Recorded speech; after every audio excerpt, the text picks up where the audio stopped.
Well, David, thank you so much for joining. It's a pleasure to talk to you. And I guess maybe just to start, David, can you just give your background and the background of Merlin for people that aren't familiar with Merlin? Sure, happy to do it. Merlin's a young company. We really started a little over 6 years ago. And all of us, all the senior management, the co-founders and the large part of the senior management had all worked together previously, mainly at Deutsche Bank, running the investment side of that business. And then, as many people know, Spain was one of the countries that was most affected by the global financial crisis. And that had left a void in the market. A lot of the big players had been wiped out. Values dropped almost 50% from peak to trough. And so we got together again at that point. We'd all gone off and done different things, but got together and said, we think there's a really good opportunity to come in and create a new entity with more, I think, let's say transparency, more akin to what the REIT industry was doing elsewhere. And so we created Merlin as a REIT, went public in 2014, did subsequent follow-on offerings, debt raising, to where today we're about a 12.5 billion asset company, focused in really three main categories: offices, warehouse logistics, and retail. And so that's a little all bit of our story. in Spain or anywhere else in Europe? In Spain and Portugal only, so only Iberian Peninsula. And we're about 90% Spain, 10% Portugal. I think our view was we'll be multi-asset, but regionally focused, because that's where the expertise of most of the team is. I know you wouldn't think it from my accent, but the expertise and the is in the Iberian Peninsula, and everyone else in the company is Spanish. I'm the only non-Spaniard. Well, I'm curious from your perspective. I want to ask you about COVID and kind of your response to it and what Spain is like now. But before even going into that, I'm actually just curious, what was the Spanish commercial real estate market like kind of pre-Merlin? Like, what was the characteristics of the commercial office economy in Madrid and in Barcelona? Yeah. Interestingly, from the ownership side first, it was a very, what I'll call entrepreneurial, family-driven ownership. Pre-global financial crisis, there wasn't really an institutional market in Spain. A lot of family offices, even the two big companies, Metro Bethesda and Testa, they tended to be run a little more like family office fiefdoms. So there wasn't a really institutional market that existed. And the global financial crisis really changed all of that. So first of all, from an ownership standpoint, much more institutional, much more foreign capital in the market today than previously, because a lot of foreign capital came in. When we did our IPO, about 85% of our capital came from outside, largely North America. So you've got more foreign capital playing in the market, and I think it's a more professional market top to bottom that existed previously, and more transparency. So that changed initially. Also, the market, because of the crisis, you have this real revaluation that occurred in the market, and everyone came in and then got in at a very much more attractive basis. And so there was a lot of opportunity then to invest in the assets that you bought. So today, I think you're also finding there's significantly improving quality of office, warehouse logistics, a little less retail, because retail, having started later, the product was a little more modern, but a lot of the office buildings and warehouse logistics, there was a real functional obsolescence built into it. And so you've seen, like us, we've had a 1 billion CapEx program that's been running 2 years now. We're 2 years into it. It was a 5-year plan. Colonial is doing the same thing, GMP. A lot of the owners are now really going in and substantially improving the quality of the built environment. I used to laugh with my colleagues. I would say the US and Spain are the opposite sides of the same coin. In the US, the private built environment is high quality. The public infrastructure, let's just say not so much, to be kind. In Spain, it's the opposite. The public infrastructure is extraordinary. Rail network, road networks, all having been relatively recently built when the EU money came in after the European formation of the European Union.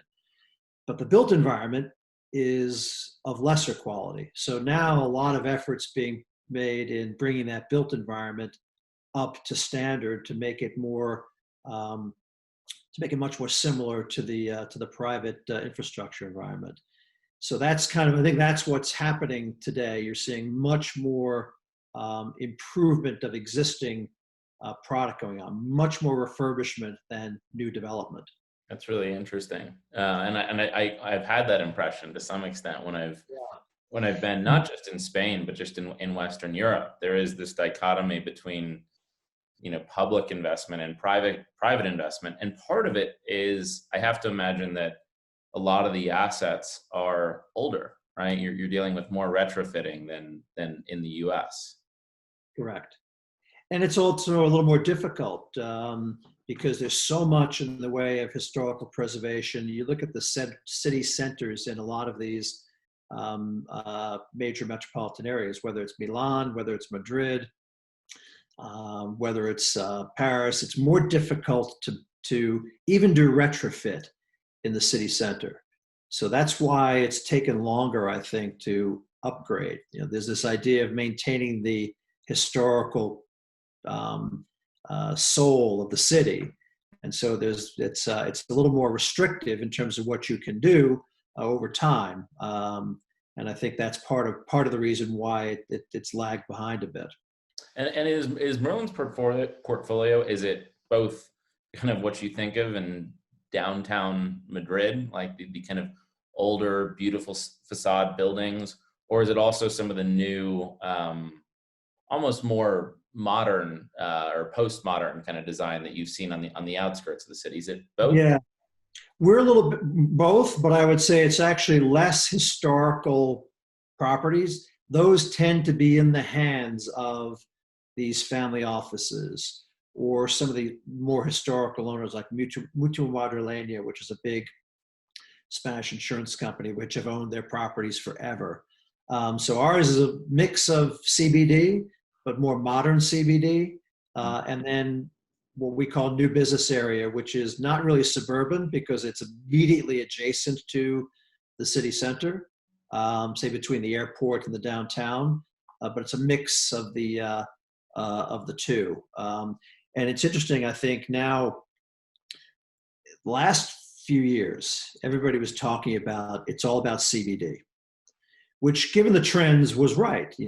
To attract talent, companies went out to more immediately adjacent areas to get cheaper rent, but they were finding it was more difficult to attract talent. So that whole suburban office wave, which happened in the US as well, it was happening in Madrid, less so in Barcelona, but in Madrid as well.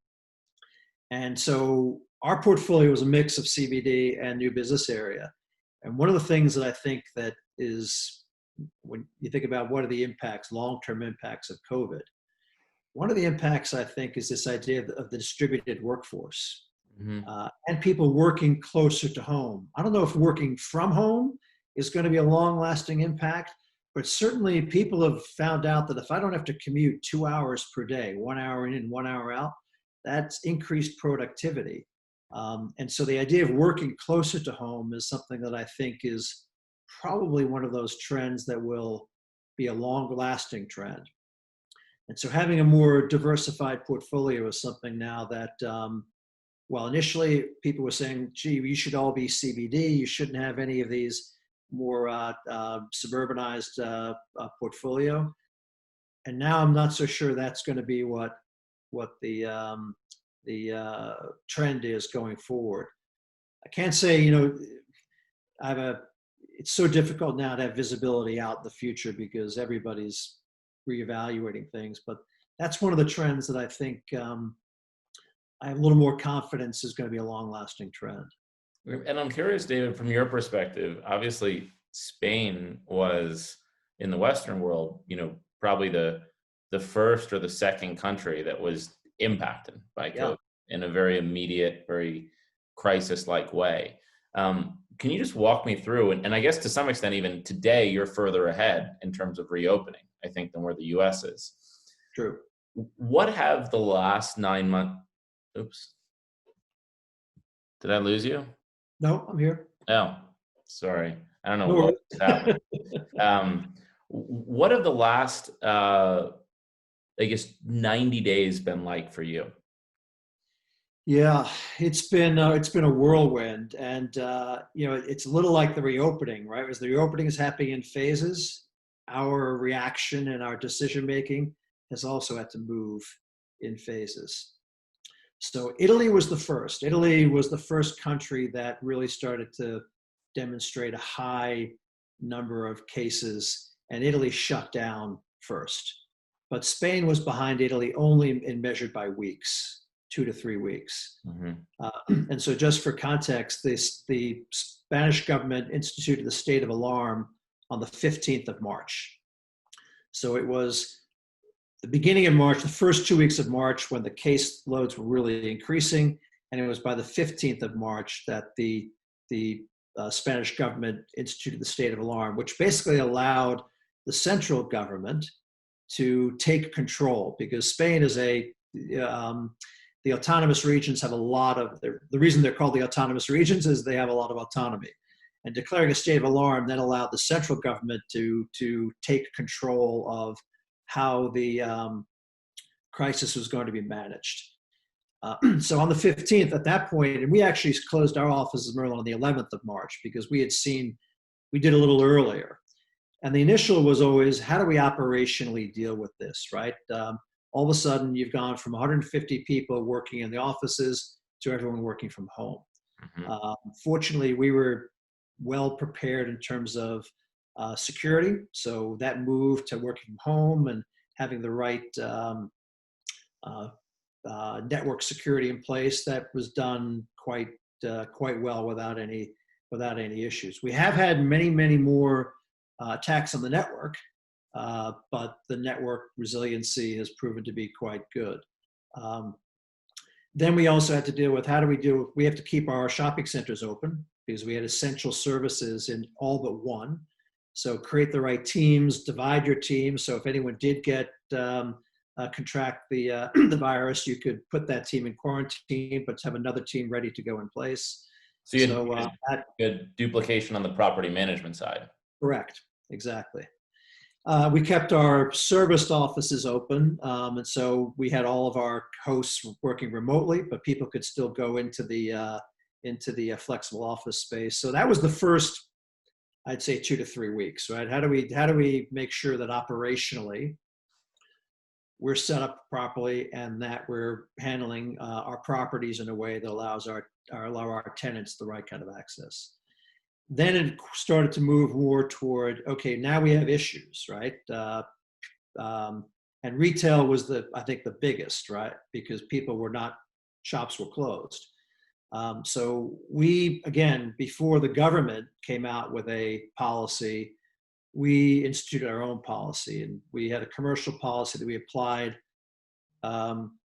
across the entire portfolio. So anyone who was not able to open, so closed by government edict, we granted a rent holiday for a period that was going to be the shorter of whenever the economy reopened or the end of July. And to qualify for that, we basically said you have to be up to date on your current payments. You have to waive any right in the future to come back and bring COVID-related claims for relief. We wanted to shut off any of that future liability. Right. And you had to agree to pay your share of operating expenses because that's part of the contract. So we'll give you the relief on rent, but you have to pay your share of operating expenses. Mm-hmm. And the reason why we did that way, Brendan, I think was we said we want to get out in front of it rather than wait for things to happen. Two, we want to do this in a way that's as non-litigious as possible. I think you've seen some others who've taken a different approach. There's going to be a lot of litigation that comes out of this. And personally, I don't think you're going to be terribly successful in litigation when you're saying, I want people to pay rent when the government forced them to close. Yeah. I don't see that ending well for the landlords. Especially in retail, right? Especially in retail, and especially in places like Spain. Spain is a civil law country. So it's much more, there's much more left to the judge and the courts to determine. They're not guided by any specific legal imperative. Mm-hmm. So we took that view. We said we'll maintain our tenant relationships, and frankly, it worked well. Our tenants were very appreciative of that. We're going to foreclose any litigation in the future, and we're going to make sure that we have our current operating expenses covered. So we did that, put that in place. On the office and logistics, frankly, not much change there. Our collection rates have been 99%. We had people come to us and make requests, but 95% of our office tenant base is large corporate. And so we said, look, we're suffering, you're suffering, but I don't see any reason why, we should be my bank isn't granting me any waiver on my interest. The utility company is not granting me any waiver on my electricity. We'll help the people that we know need to have help, but otherwise, enforcing the contracts. Right. And logistics, the same. It was quite that business has actually been quite resilient. Then I think we moved into, so after doing that, we then moved into, okay, now how do we how do we manage the reopening? Because as you said, Spain is ahead of the curve. So we started to reopen 3 weeks ago. And so we had to make sure our shopping centers, what kind of methods do we need to put in place? What kind of both sanitary and screening methods? What do we have to do to make sure the workplace is safe for people to return? So that's kind of the wave that we've been through in terms of how we responded to the crisis. And so 3 weeks in, what are kind of some of the initial impressions? Are you seeing just sociologically the number of people going back to buildings, even though they are now open? We track it every week. As of Monday, 8% occupancy. Wow. So people are not 8% of the people that were, going into and out of buildings in, January are going into and out of buildings. We measure it by every building has a maximum density permitted. Most tenants use that. Mm-hmm. So we use that as the core. Okay, this is the maximum number of people that would be in that building when it's full. Mm-hmm. We apply our vacancy rate and say, so we have a core of the number of people, and based upon and then we track everyone who's going every day. 8% of that maximum number have gone in as of last week. So people are very, very, slowly returning. And when we run surveys, because we're trying to figure out, what staffing we need, most people are saying not till September. Wow. And that's the earliest. So not till September, and then even some are saying maybe not until the end of the quarter. I don't think it's as much as in the U.S. We've had a lot of people say not till 2021. Mm-hmm. But most of our tenants are saying, well, I'm going to stay away until September. And that's on the office side. On the retail side, it's been actually quite different. We've seen people coming back to the retail much more quickly. And right now, in the phase that we're in, you're only allowed to be at 25% capacity. That'll move to 40% for a lot of the regions as they move to the following phase. And in that case, we've seen some of our centers where we've actually had to limit people coming in because we've hit the capacity, and there's still people wanting to come. Right. So that's been actually we've been very, very pleased with the way retailers responded. And interesting as well, the average spend is through the roof because no one's going to a shopping center now to just wander around. Right. Going because they're going to buy. And there's probably also a lot of pent up demand, right? And I think you're going to see that in the U.S. too, which is, people have not gone to stores for 2 to 3, maybe even 4 months. So you're dealing with almost this false positive of what a return to normalcy in retail might look like, because the spike's right about now as these centers reopen. Exactly. And we'll see again in the future as you get more capacity to have more people in the centers, will we see that same kind of growth. But, and as I said, the early one, 3 weeks, we have data that some is 3 weeks, some are 2 weeks, some will only been open for a week because of when that region emerged from the last phase. So we're very early days in terms of having that data, but the early data is at least encouraging from that respect. And one of the things I'm curious about is, I talked a lot to U.S. landlords about their response, but in Spain, was the relationship between major private sector commercial real estate owner like yourselves and the local authorities different? Like, were they calling you and saying, "Hey, you should do this," or was there that much interaction between the public officials and the private sector? There was a lot of interaction, but it was not because it was all done very consistently. So there wasn't a lot of bilateral. It was, these are the things that you as an owner of commercial need to do. Mm-hmm. Boom. So every owner was then. And just out of curiosity, was that done at the federal level, or was that done at the state level? Done at the municipal level, or what they call in Spain the comunidad, which is like the county, I guess is the best U.S. explanation. So guidelines done federal level, kind of broader guidelines, and then the implementation done at the municipal and county level. Wow. Yeah. So, and I said the initial response to the crisis, you could same questions that about, I think, most regions with few exceptions. Germany, I think, looked like they handled it very well, were well prepared. Spain wasn't well prepared.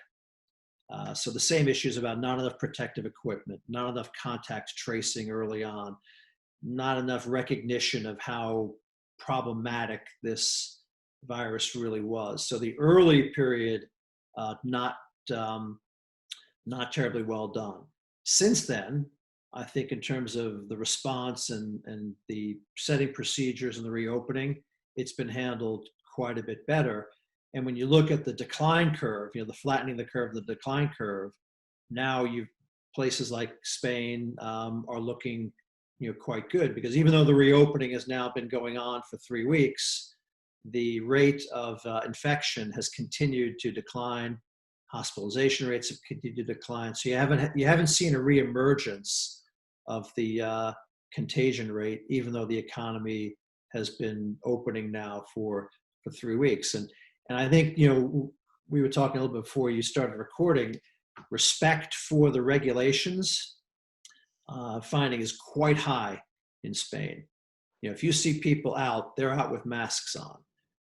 If there are limitations of no more than X number of people in a store, there's someone at the front, and they're monitoring how many people go in and out, and people are respectful of that. No one's, it's not been politicized. The health has not been politicized to the extent that it has certainly here in the U.S. Wow. And I'm curious, David, what do you think, just looking at the office industry? I've asked this question to everyone that has commercial office exposure. What are the trends that you think you can actually prognosticate on right now? Like, what do you think are some of the insights that come out of this? And I'm curious, in Merlin's case, Spain is a completely different culture than the US, and office culture is, I think, also somewhat different. So what's uniquely Spanish, you think, about those trends for Merlin in particular? I'll start with that, because you're absolutely right. Culturally, Spain is very different. And even, it's funny, I have a conversation with my Spanish teacher, and she says, you need to understand, David, Spanish language it's contact. U.S. language, it's you say something, then I say something, and we have very closed sentences. The Americans tend to say something definitive, and there's no real room for a response. So that's not the way Spain works. very open-ended conversations because you want someone to respond. So you always leave it open at the end of the conversation so that someone else can respond. People talk over each other all the time in Spain because that's part of the way it works. So it's much more social, and social interaction is much more ingrained in the culture in Spain. And you see why retail has performed, I think, much better in Spain than elsewhere, because people, the idea of going out and interacting socially and shopping to go together well. So there's much more of a social implication. So that said, when I look at kind of, that's why the market like will react differently than it will in other places. But to your original question, that's the $64,000 question. And I think back and I always say it's very difficult right now to be too predictive about what's going to happen in the future because you're still in the crisis. Yeah. And I remember after 9/11 when people were saying no one will ever work in a high-rise building again, and corporations will have to have 2 headquarters or 3 different locations because they're not going to want to have a concentration of people in the same building. Cities, major cities, will see a bit of a decline because of this fear now. And you look, the only thing, forget travel changed immensely, but the only thing in real estate that really came out of 9/11 was the disaster recovery center. People took big chunks of space in Jersey City, or they took big chunks of space south of the river in London to move somebody to, in case there was everyone had to work from home. And ironically, this experience probably does away with that because people realize now I don't need to pay all that money for a disaster recovery center. I can just send everybody home now. But that was the only real change that came out of it. So I'm always cautious to say, don't take too many definitive decisions until you have a clear picture of what the real change is going to be versus what people think the change is going to be. Yeah. That said, there are a few things that I have a higher degree of confidence on that will change, I think. This move to higher density, in a Spanish context, used to be 10 square meters per person was the density in the building. That had gone down to as low as 4 and 5 in some WeWork centers. And so that move to higher density, I think at least gets slowed down, if not reversed, because people are not going to want to necessarily work in that close together as they were previously. And there was a little bit of a backlash to that anyway, unhealth related, not even related to health. People were talking about, this productivity is not that great because people don't, there's no space to have those private conversations. There's the interruption of noise. So I think the move to lower density probably slows down, maybe reverses. The second is flexibility. That, again, a trend that was already in place, but I think companies are going to really look to even have greater flexibility on their workforce. As saying maybe some will work from home, some will work closer to home, and some will continue to work in that main location for the company. And so I think that will also be something that continues to come out of it. Other things about, will we entirely go to a work from home environment? I think people are overestimating how long that will, how many people will actually work from home. But I do think you'll see more people working in different kinds of environments. And those are the 2 things that I have a really higher degree of confidence on. Other things like the decline of urbanization. Will we move to, again, a more suburban orientation? I'm not so sure about that. The decline of the mega city. Mm-hmm. That, I think, is not a trend that will, there'll be impacts in the near term, but long term, I'm not so sure. The one other thing I do think will be a trend too is because, again, if you find that you can have people working from more people working from a distributed workforce, I think some of these cities, like in the U.S. context, Austin, Texas, Boise, Idaho, if you can now work from a lower cost environment, but you can now have a job that is a Silicon Valley job. So Silicon Valley job, but I don't have to pay a $4,000 a month for a 500 square foot apartment in San Francisco. I can actually live in Boise. I think that might have some impact. In Spain, less so, because I don't think they're, you don't have the same, you've got this duopoly of Madrid, Barcelona. And then if you drop from that, you're talking about cities that are significantly smaller. But in the US, I could see that happening. Yeah, and I think we've frankly started to see this as a company, which is, as a venture firm, you get a sense of what tech firms are doing with their employees. And I'm here in Park City, and Salt Lake is 20 minutes away, and there's probably 15 headquarters, all of tech companies from Silicon Valley that have workforces here. And many of them commute to Salt Lake from places like Park City, both because cost of living is lower, but it's just obviously a very different lifestyle. So I do think in the US, you'll see more of that. Yeah. I'm curious from your perspective. Obviously, Merlin's a company that has looked very closely and committed to just innovation, at your real estate assets. And how do you think the imperative for real estate owners to adopt technology changes as a result of COVID? Like, do you think tenants are going to be asking different kinds of questions on the other side of this crisis? Absolutely. Absolutely. Again, that trend toward technology application to managing, to making healthier environments, more connection and contact with your tenants directly through different communication and engagement apps. To me, that just gets accelerated by all of this. And I think particularly in the area of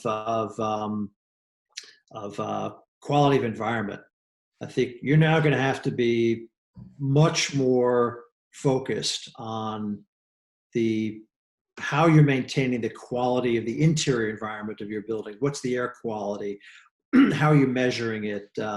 What steps are you taking to ensure that the sanitary conditions are higher? So how are you cleaning it?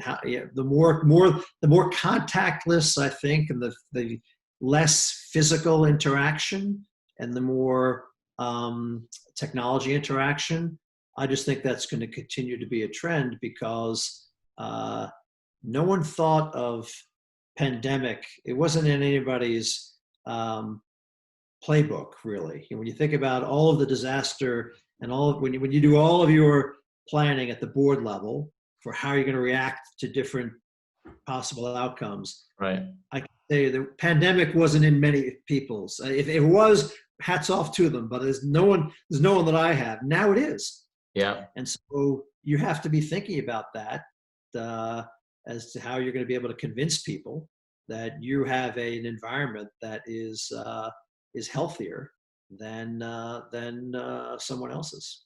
Absolutely. And I think we're seeing it across, frankly, every category, from hospitality to multifamily to office. Just owners have had to think about the public health dimensionality of a building in a way they hadn't previously. And I will say, we didn't even see much of it on the tech side, right, until recently, where you should be seeing these kind of forward trends. But just in the last 90 days, that's changed. And so a lot of the just, areas of innovation and opportunities to technologize assets, simple things like access control, just getting into and out of a building. There's now another reason to adopt that, which is if you can reduce the number, I'm sure, as like of touch points where a tenant is interacting with the physical asset, you reduce the exposure for all of those tenants. So, and that's something that no one was really giving much thought to before. And it raises an interesting question, actually, because I remember I was watching one of the interviews you were doing early on. It was I think it might have even been the first one, as a matter of fact. And the conversation came up about jurisdiction, right?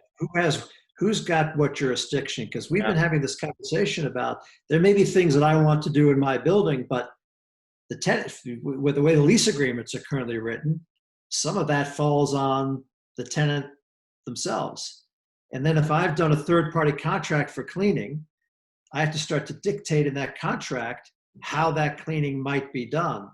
Um, then there are going to be regulations that are put on by local authorities as to what minimum standards you need to have. So this is going to be a changing landscape and overlapping jurisdictions that previously it was, okay, you're responsible for this, I'm responsible for that, they're responsible for that. Now it's going to be more of a shared responsibility, I think, for a lot of this. And that's something that's going to evolve over time. And in a lot of ways, I think it's a positive thing because it's going to force that old tenant-landlord relationship, which was very much of a counterparty relationship. Again, real estate had already been moving in the direction of more service orientation than pure investment orientation. This is going to accelerate that even further because the number of conversations you're going to have with your tenant beyond simply the financial terms of a lease are now going to have to expand even further. So it's going to require a much greater dialogue than happened previously.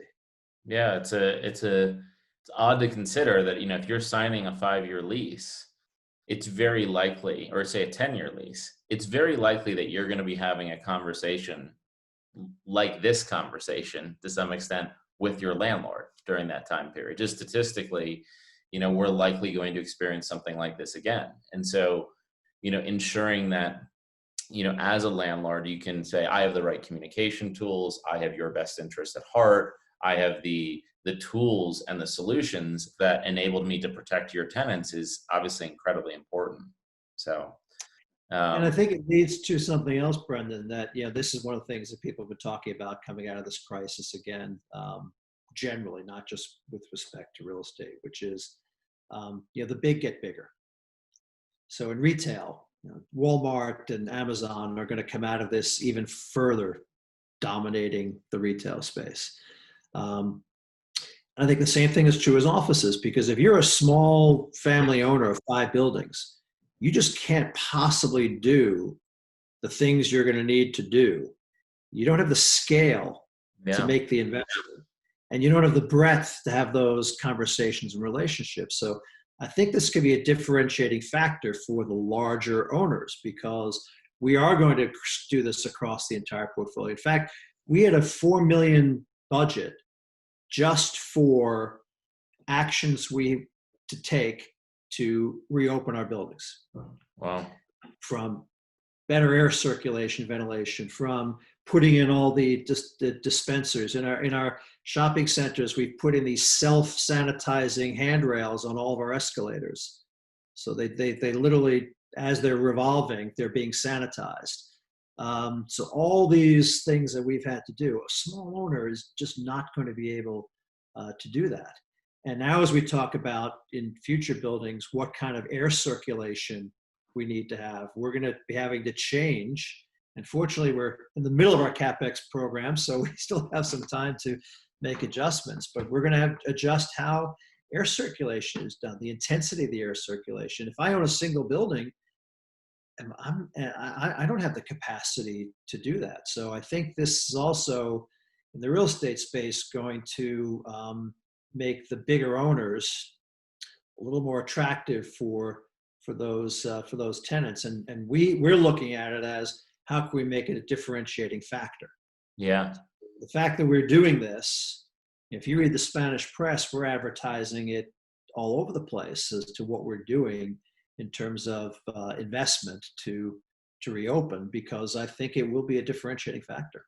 Yeah, and I think that's a really interesting point. That's probably true globally, but maybe especially true in Spain. It sounds like, because there is a more granular ownership base to assets, which is, there's so many aspects now of being a landlord that require scale. It's very hard to be a one-off recreational landlord nowadays, between investments in technology, amenitizing and servicing kind of the needs of tenants, which are just always growing, right? And have been growing for the last decade.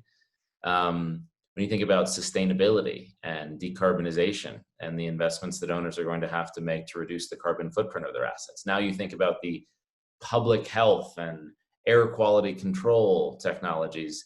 It's an enormous amount that if you can't defray that offer over a huge portfolio, it's very hard for an individual owner to keep up. And I imagine that's especially true in Spain. It is, and again, I think it's only going to get even more pronounced over time, because those tenants are becoming much more aware of, even from an ESG perspective, they're becoming more aware of the buildings they're going into, because they have their own agenda with regard to ESG, and that's been a factor going forward. Not unrelated to COVID, but when you talk about how are you making your portfolios more sustainable, we had just embarked on a program. We're putting photovoltaic panels on all of our roofs of all of our warehouse logistics centers, and then selling that energy to the individual tenants. And first, we can reduce their energy costs by about 25%. And they can use that from a public image standpoint, corporate image standpoint, to promote that they're generating that they're consuming their power is all renewable, and then we can sell the excess back to the grid. So that's something that we've been doing on the energy side to become more sustainable, and that just adds again on top of what we were just saying about all the different investment required to make sure that you're operating at the forefront.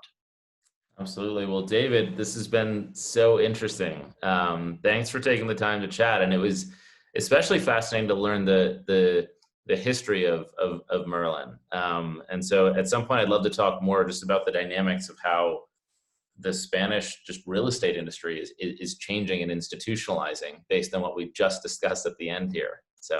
Well, my pleasure, and you're always welcome. I know you come to Madrid often, actually, because we've had a few interactions there. So you're always welcome to come when things start to settle down more. We'll have a nice Spanish dinner, enjoy a good Spanish bottle of wine, and we could talk Spanish real estate. I'd love that. Great. Well, thanks, David. I appreciate it. Thank you. Okay, Brendan. Cheers.